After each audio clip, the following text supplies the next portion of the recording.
Good evening. I'm Mike Marza. As we take another look back at the testimony that happened today in the trial of Sean Diddy Combs.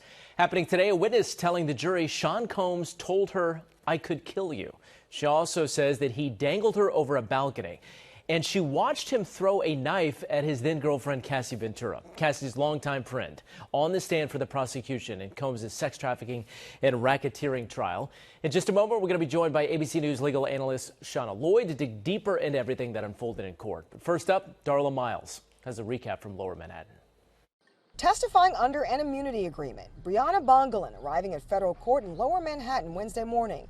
The close friend of Cassie Ventura mentioned in the November 2023 lawsuit against Sean Diddy Combs that set the sex trafficking and racketeering investigation into motion. For the first time, Bongolan talking about that September 2016 incident with Combs at Ventura's apartment in Los Angeles. "I was held over a 17-story balcony. He threw me on the balcony furniture. I had a bruise on my back and neck pain. I had night terrors, paranoia, and I scream in my sleep sometimes." The 33-year-old's testimony, ripe with details about the litany of drugs she both sold and consumed with Ventura, talking about the former couple's relationship. "I was really not fond of what I had been seeing, and I didn't want to meet him right away." On one occasion, Bongolan saying Combs showed up in the middle of the night at Ventura's apartment. "What did Mr. Combs do when he got inside of the apartment?"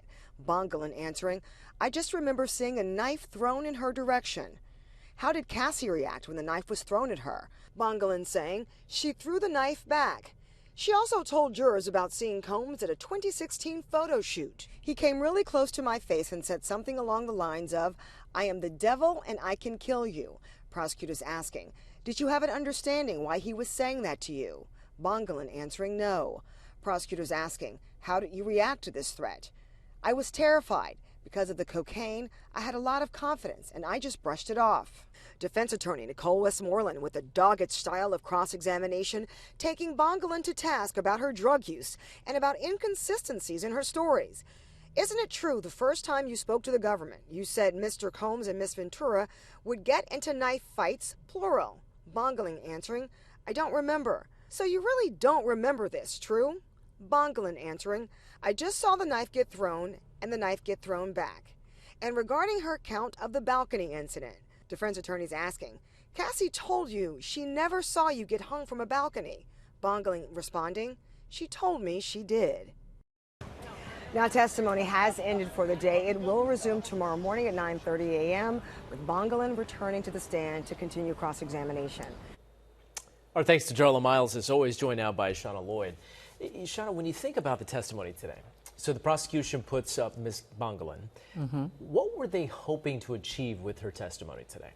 So with her testimony, they were looking to shore up some of the events and the abuse that Cassie testified to, right? She was actually a witness there. She also experienced some of the violence and the abuse that they've been talking about. So they were expecting that to corroborate the previous testimony we had heard. But as you know, the defense took it in a completely different direction. Yeah, when you hear the headline, which is a big headline, which is one that she says Sean Combs said, "I could kill you." Two, that she was dangled over a balcony 17 stories high. When you hear that type of behavior, immediately it gets your attention and it starts to paint the picture of what the prosecution is hoping you'll think about when it comes to these cases and this charge or the charges. But the defense was able to kind of create some doubt from a layman's point of view as you're reading some of this testimony. What was it like in there today, and what did the defense do to try to say, wait a minute, what really happened?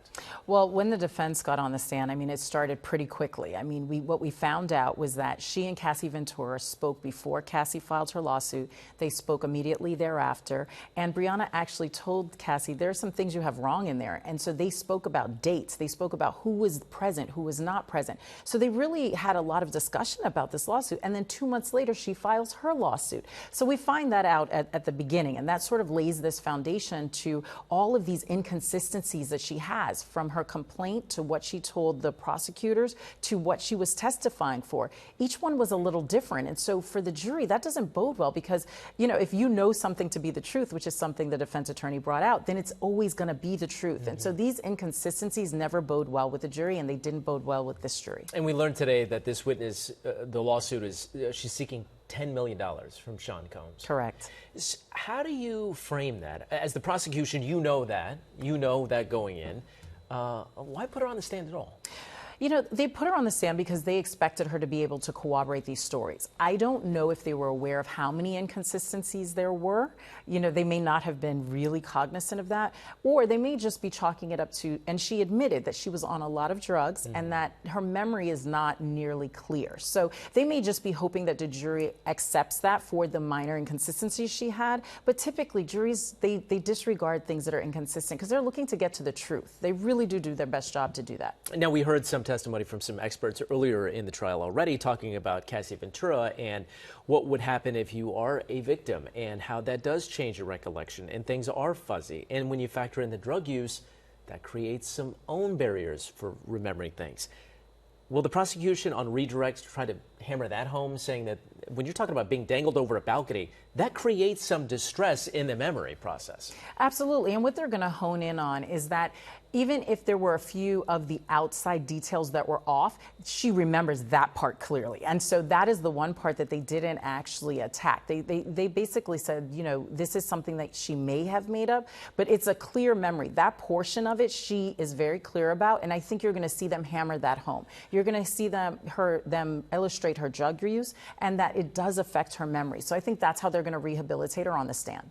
Where are we right now in this case with the prosecution being able to effectively prove the racketeering and the sex trafficking and the criminal enterprise aspect of all this? So some of it, I think, the trafficking, I think they're getting much closer to. As far as the transportation for prostitution, that seems to be a little bit closer, maybe even the forced labor. So there are some things that they've definitely home runs on. There are other things. The RICO, I'm not sure I see that that's still completely solid for what I would like for a jury.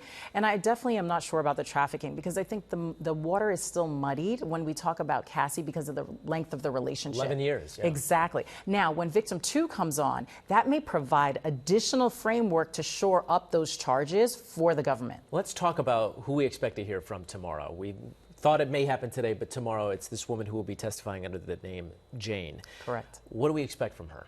So what we expect to hear and what we know so far is that she was in a relationship. She has a lot of text messages. They've talked about how voluminous the text messages are. She also participated in freak-offs. So we're expecting to see, well, the jury will see, the public will not see. There's going to be screenshots in which she will be identifying everyone that's in it. So we expect to hear more about those types of activities because let's remember that's where the trafficking comes in. So that's why I said she may shore up the trafficking charge for the government. And so when you look forward now for the weeks to come, because we do have more weeks to come, what do you expect to hear from the prosecution? What are some of the headlines that we expect to come out of the next few weeks? Well, we know that Jane is going to be on the stand until next Thursday. They've also indicated that they expect by the second week of June, they will be concluding their case. So I expect that the last witness really should be someone who was a bodyguard or someone else who was not in a romantic relationship, but was very close. Or maybe another individual, such as one of his other personal assistants. So that's who I'm looking to see next. Do you think the defense will put up a case? Oh, absolutely. Yeah. In a case like this, when we're talking about charges of this magnitude, where the charges are not clear and they're much more complex, I fully expect the defense to put up a strategy and for them to bring their own witnesses. Do we think Sean Combs will testify? That's always the question. We have to remember that no matter what the lawyer, what I advise my clients every day, it is up to the client as to whether or not they'll testify. In cases like this where things are so old, typically you do see clients say, well, I want to tell the jury my story. I want them to hear it from me. But we have to know that that is going to open the door to a severe cross-examination, and I would not recommend it to a client. We'll see how it all plays out. Shauna, great to see you. Great to see you. Great perspective as always. Court resumes tomorrow, so stay with Eyewitness News and ABC-7 NY for all the new updates. We have a real-time blog as well. You can follow along all day, again, at ABC-7 NY.